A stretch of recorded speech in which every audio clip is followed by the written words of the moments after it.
Hey everybody, I hope everybody's having a great day today. Welcome to the Successful Mind Podcast. I want to share with you an idea that keeps many people stuck from ever moving forward, and that's the idea where success first starts to appear in a person's life, whether it's an idea or an opportunity or maybe even a tragedy that would spawn many people into the idea of like, I've had enough. I want to make a change in my life. I'm done with this. That's kind of where it started for me. But there's a problem in that space, okay? And the problem is something that I like to use, one of the universal laws, to help people understand. But let me share just a little bit of information from Napoleon Hill's book, Think and Grow Rich. He says there's a difference between wishing for a thing and being ready to receive it.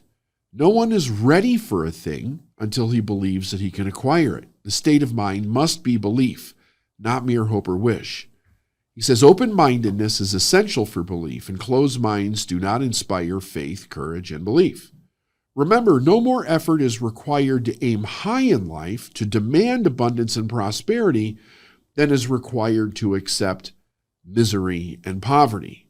Now, part of the key to this is that he says no one is ready for a thing until they believe that they can acquire it. Now, there's a little something else that I want you to just kind of tune your ear into and see what comes up for you.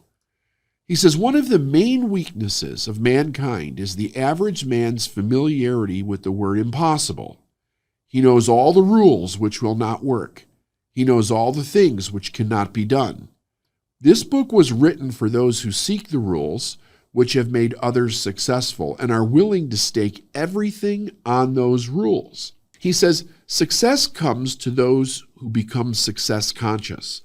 Failure comes to those who indifferently allow themselves to become failure conscious. The object of the book is to help all who seek it to learn the art of changing their minds from failure consciousness to success consciousness.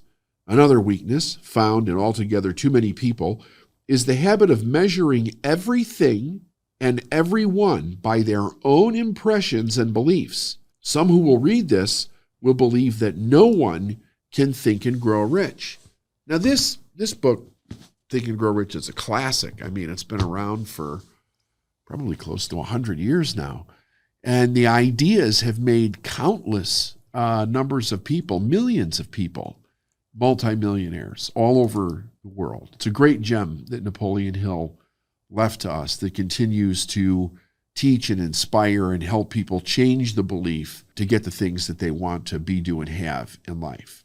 But back to my idea here about the thing that blocks so many people from taking that initial step. And that is the way that their mind is focused, the bias that they have about their life and the things that have gone wrong, the things that they don't think that they can do, negative influences from other individuals who've told them that they can't do anything, or they're not smart enough or pretty enough or talented enough, or they don't have enough money. There's a law, the universal law of polarity, that helps a person break this thinking, this one-sided thinking, this all or nothing thinking that keeps people stuck. Now, I've been in this industry for 30 years, and I've watched countless people come right up to the line where they say they want to be, do, and have more, and then they focus only on the obstacle that they believe keeps them away from taking the next step. Now, usually that's time and money in most cases, but in other cases, I've seen it where it's other people. A person has an individual in their life that simply doesn't want them to learn and grow. It scares them, the idea of learning or growing. And truth be told, when a person really begins to make significant changes, especially when a person's going to look at business or being an entrepreneur, the values are completely 180 different than they are for middle class or blue collar folks. I came from a middle class blue collar background. So did my parents, and so did my parents' parents. And I was indoctrinated in those ideas.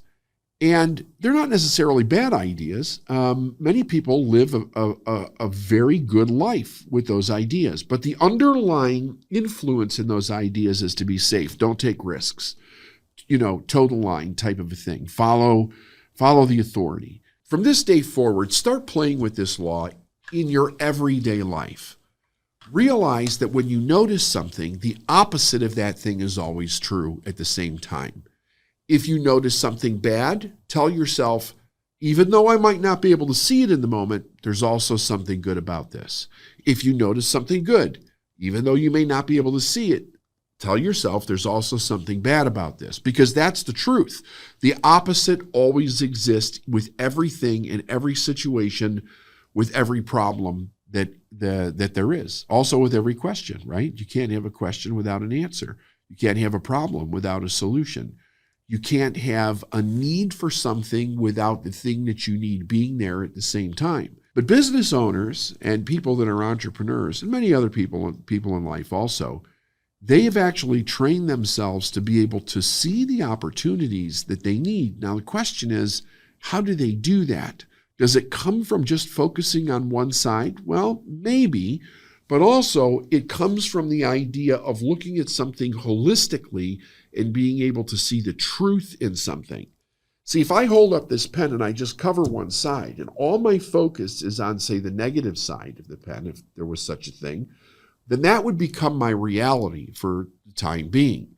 And if I had a negative emotion attached to that, then emotionally I would be overcome with whatever the meaning is that I've attached to something.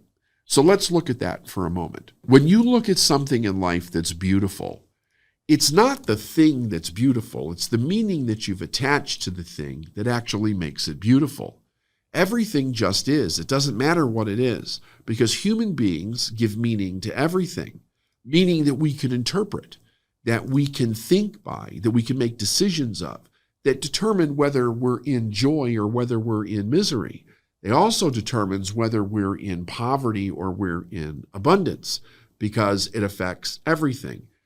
If I choose to take this pen and I choose to look at the whole pen, right, then I will see something different than if I just see one side, right? If I was to cover up the point of this pen and the only thing that was in my awareness was this part of it, I would think to myself, what use is that?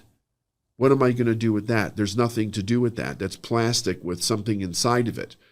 But if I realize that the opposite side has a point in which to write with, all of a sudden it becomes a useful tool. Now that may appear to be overly simplistic, but the truth is that life itself is a lot simpler than we really think, than we really experience in our life. We've attached meanings to it that grip us with such fear, doubt, and worry sometimes that we can't think around to the opposite side to see what the truth is.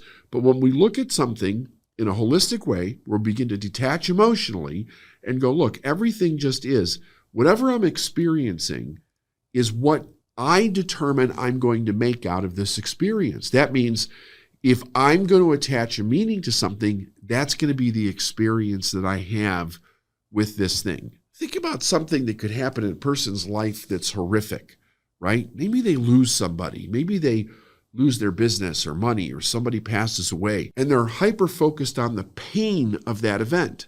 In that moment, the opposite side, the opportunity for whatever it might be, doesn't seem possible at that moment. When we're in the worst pain of our life, we don't think we'll ever be happy again. It seems so far and so distant. But the truth is that within the experience itself is the very reason you will find happiness again. If you start to look at the whole thing, and it starts off with just knowing that it's there.